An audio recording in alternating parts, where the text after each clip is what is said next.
Hello, my friends. Last year, the images of this accident went around the world. It was a Cirrus G200, a twin-engine commercial transport jet, taking off from Tribhuvan Airport in Nepal, Pi P02. It tries to take off, and just a few seconds after leaving the ground, it crashes. It didn't even leave the airport perimeter. There were 19 people on board, 18 died instantly. At the time, there was a lot of speculation, but today we know more because we have the report, we have the final report. Now, as the host of this channel, I have to admit I'm starting to have a bit of a problem. I'd like to mention it just as a side note before continuing. My concern is the following. More and more accidents that have happened in recent years are happening to planes that were in perfect working condition. There was no breakdown or problem. It's 100% down to human factors. And more we're sinking deeper into this way of thinking. So much so that I'm almost convinced today that the next major air accident, well, it will also be a perfectly functioning plane that will be crashed by the pilots, who do or don't do what they should. That aside, so this is what the accident report tells us. We have a plane that's going to take off with 19 people on board. There's the co-pilot, the captain, all right, and 17 people. Who are the 17 people? They're various employees of the company. In fact, that day, there isn't even any cabin crew, no commercial flight attendants. There aren't any flight attendants, to put it simply, on this plane. Why? Because everyone works for the airline. The aircraft was supposed to go in for an inspection, a mechanical inspection, a C-check. And so it had used up, if you will, its allotted flight hours before having to go in for this inspection, which involves a certain number of checks, replacements and all that, and also grounding the aircraft. So for 34 days before the accident, the plane was grounded. It couldn't fly. It had used up its hours then, its regulatory hours before the C-check. However, that day we had obtained a special ferry permit. That means we had to take it to another airport where it was supposed to undergo maintenance operations. This wasn't a commercial flight. That's the main point. Another thing, very important. Normally, on a ferry flight, you have the minimum crew necessary to operate the plane. So we would have had a co-pilot, a captain, and God forbid, a mechanic on board. It would have been okay. That would have done the job, as the golfer used to say. Except this time we have a few too many people, 19 people. The plane, well, it's not full. It can easily carry about 50 passengers. But here, why are there so many people? Secondly, these people boarded without a ticket, without check-in, without security, without weighing their luggage, without anything at all. So it was done a bit chaotically, so the pilots didn't have a very precise idea of the weight of the aircraft that day. It also seems that given the chaotic way the boarding was done, flammable materials were also brought into the cabin. The proof is that later, when the plane crashed, I mean, everyone knows it crashed, well, you'll see a lot of metal cans scattered around, right, from the wreckage. Those are cans of highly flammable materials brought on board, just like that. So, we're already on a flight that's pretty chaotically organized. So, what's going to happen? People are boarding, the doors close, it's around 11 in the morning near the end of July, and then the plane starts taxiing to runway 02. The pilots have done a takeoff speed calculation. That means that before takeoff, you need to calculate the takeoff speeds. So typically, we have what's called V1. V1, it's the takeoff decision speed. Typically, in a very rough way, I would say that in general, all or most of the problems that happen before V1 will lead to an emergency braking, and the flight ends there. But anything that happens after V1, the takeoff is supposed to continue. So that's the decision speed. A little higher comes the rotation speed. That's the speed at which the pilot will initiate the nose-up movement of the aircraft. We'll discuss that movement a lot today.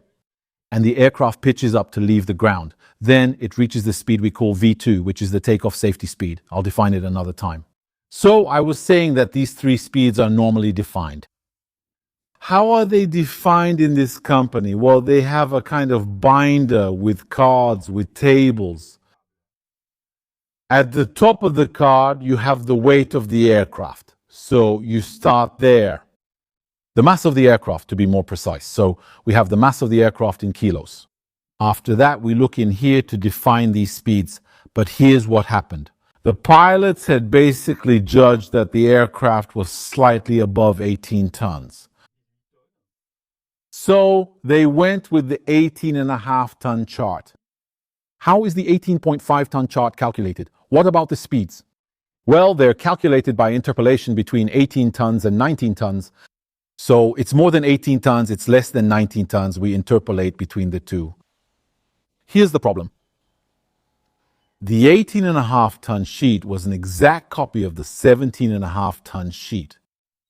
That means that for years, while the company operated the CRJ-200 it provided an incorrect chart to its crews, and no one ever noticed. No one ever caught on to the fact that, look, 18.5 tons, 17.5 tons, it's exactly the same numbers. It didn't strike anyone as odd. Later on, the investigators asked the pilots and everyone if they had noticed anything. No, absolutely no one had seen anything at all. So, because of this mistake, since we had used speeds for a lower weight, we had reduced the safety margins. Look, very often in aviation, mistakes like the one I just described, taken in isolation by themselves, won't cause an accident. The system in aviation is very tolerant of mistakes, except that when mistakes pile up, well, that's where the devil hides. Because if every mistake, big or small, takes away a margin, takes away a bit of room to maneuver, if enough of them pile up, we end up completely outside the safe zone. That's what will happen that day. So, as I was saying, the pilots underestimate the weight of the plane to begin with. And then also, they underestimate the speeds. And that's not their fault, that's the airline's fault, right? Now there's something else. The investigators revealed, by looking at the black boxes from this plane and other planes on many flights, as far back as the black boxes could record. And they found that at Saurya Airlines, the pilots had a technique that was too aggressive during rotation. That means they were getting their planes off the ground instead of gradually lifting the nose when they reached rotation speed. So, instead of doing it gently, roughly speaking, by lifting the nose at 3 degrees per second, which is universally considered about the right way to do it. So instead of gently lifting the nose so that the plane pitches up, the wings gain angle of attack and catch the air. And then, at the same time, the plane is still accelerating, so it takes off safely. Well, the pilots of this airline tended to pull back on the control stick rather abruptly. So this technique, which is a bad technique, was never noticed, was never sanctioned, was never pointed out, or no one really. And that's a big problem in this airline, but in aviation, it's not uncommon in general. By the way, there is no Nepalese airline that is allowed to fly in the European Union. They are all banned in the European Union. It's a big problem for their aviation, because in reality, even the regional airlines that don't intend to take off from Nepal and land at Charles de Gaulle, for example, or in Rome or in Geneva, well, the fact that they are banned in the European Union, well, that already scares tourists, it scares investors, it scares a lot of people. And it's been more than 10 years, it's actually been about a dozen years now, it's been since around 2013 or 2014 that all Nepalese aviation has been banned in the European Union. So, of course, there have been a lot of efforts to try to reverse that decision, but, well, they've made a lot of efforts, they've written letters, they've had pilots who testified for them, media articles that were written, all that. So there was quite a bit of lobbying, as they say, and then suddenly the fly in the ointment, Suddenly, well, here we are in 2024 and there's a crash. Especially since when you look at the details, in the end, the That certainly doesn't argue for a turnaround or a reversal of the situation or of relations with the European Union. In any case, the pilots line up the plane, they throttle up, the plane starts to accelerate, it accelerates, it accelerates. The captain, he's the one who handles the procedures. And at some point, he reaches the rotation speed, which once again is underestimated. It's underestimated by about 5 knots. 5 knots is, let's say, 9 kilometers per hour. It's a lot and not a lot.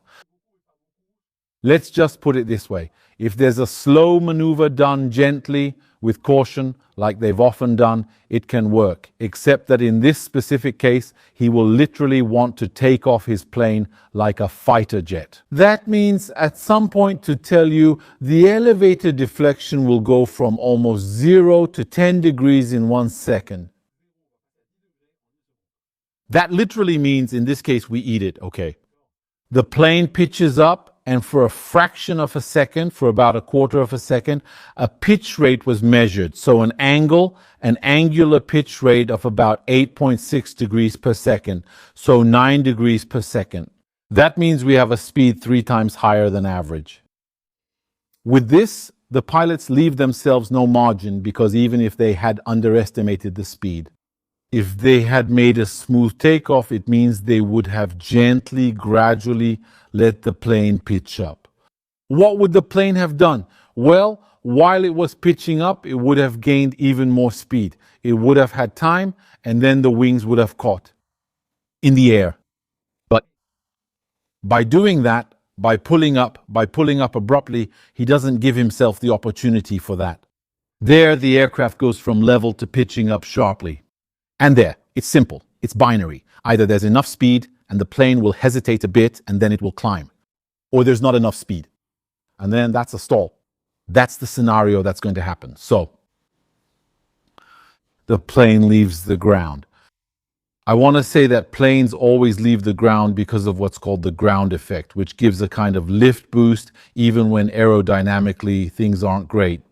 So what happens is that the aircraft pitches up. It leaves the ground a bit. It climbs up to about 100 feet or so. That means it's going to go fast up to 50 feet. After that, it'll climb slowly up to 100. And literally within 2 seconds after leaving the ground, the stick shaker activates. That means suddenly we have an alarm, stall warning in the cockpit. The control stick is vibrating. It's to give pilots a tactile feeling that it's serious, that you're about to stall.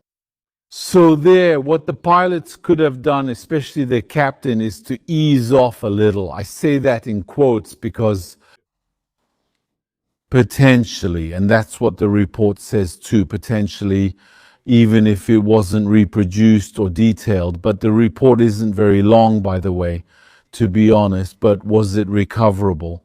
Because the Cirrus G200, if you look at how it's built, we have the wings, right? We have the 2 wings, we have the engines at the back, we have the T-tail. These planes are known for deep stalls. That means there are situations where if the plane is stalled, very slow, very nose up, well, the entire horizontal part of the tail at the back can end up in the wing's aerodynamic wake, right? So it gets even less airspeed than the plane, which means the plane itself is already going slowly.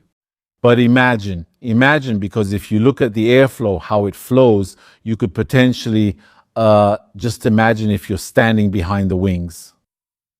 Potentially, you don't feel any air coming toward you because the wings being tilted upward create a sort of barrier around you, right? They create it around the horizontal stabilizer, which is deprived of air. So it will lose a lot of its effectiveness, actually preventing recovery. So the aircraft, as I was saying, leaves the ground and starts to tilt. So it tilts to the right at first. The pilot corrects by turning almost all the way to the left. And what will the aircraft do? It will go to the left, right? And this time it will end up literally on its side. So at one point, the bank angle reached 94 degrees. So it ended up on its side. It went a bit past and is slowly rolling onto its back. The aircraft is thus coming back down towards the ground. And then it's going to crash and it's going to explode. The front part was cut off by a container. There was a container on the ground. It was cut off by this one, which is what saved the life of the co-pilot, well, the captain. Which is amazing, you know, because the captain, let's say, was the one who was responsible for the fate of this plane. The plane is there, in pieces, on fire. Well, he's the only one who survives. He's pulled out, right? There are photos showing soldiers taking him. The firefighters arrive at the aircraft, but then it's complete chaos. That means the first fire truck arrives and starts fighting the fire. The other firefighters arrive, but they don't really know what to do. They don't even open the valves, so they don't even spray any extinguishing foam. Others get stuck because where it crashed, there's a kind of ravine. You can see some deep crevices where it went down. But to get to it from the airport, there are big rocks. There are big rocks in the way. We don't know where they come from or why they're there, but the reality is they're there. See, if this airport had conducted drills, because airports often carry out emergency drills, they would simulate, for example, a plane crashing during approach or crashing during takeoff or two planes colliding. So they do simulations and send in the firefighters, ambulances, rescue workers, all of that, and we see it. These kinds of drills are very useful. On one hand, so that everyone keeps their reflexes sharp, but they're also very useful for identifying if there are any problems. And if they had done serious drills, they would have realized that part of the airport perimeter was actually inaccessible because the road leading there is blocked by large rocks. So the bottom line is that apart from the captain who was saved, well, everyone else died. All the other people died. Some were probably killed instantly, others later. But the reality is, well, that's the outcome. So there were 19 of them in total. Well, that means there were 18 deaths, and the company lost, as you can see, right? It lost a lot of its staff because they were all people who worked for this company. So we're in a situation that's purely, as I told you at the beginning of the video, simply a human factors issue. That means we have pilots who, by the way, were not trained in Nepal. They were trained in Spain. They were trained at Lufthansa. The co-pilot, just so you know, the co-pilot was trained at Lufthansa, a Lufthansa school in Germany. He had a hard time, it seems. He failed the exams, he failed the simulator. His training had to be extended by 3 months so that he would be quote unquote operational, you see. This put him in a lot of debt, it seems, because at some point the company didn't want to pay anymore. So he had to pay out of his own pocket. He took out a loan to keep paying for his stay in Germany, which is a very expensive country after all. So you see, despite the fact that they were trained in Europe and all that, in the end, it didn't change anything about their performance. Here, we see the performance, which is extremely, extremely poor. That's what caused a perfectly good plane to end up crashing. Anyway, what more can I tell you? There's nothing more to say about this story, except, well, that's it. We have another accident, 100% linked to human factors and poor performance by the pilots, as well as poor performance by the airline itself. What do you call an airline that gives its pilots incorrect speeds, which they use for months? And then once there's an accident, the investigators come and they say it's fine. That's it. Nothing strange about it. There you go. And unfortunately, it seems that's the hallmark of aviation in this part of the world. Thank you for watching this video until the end, and I'll see you in the next one. See you next time.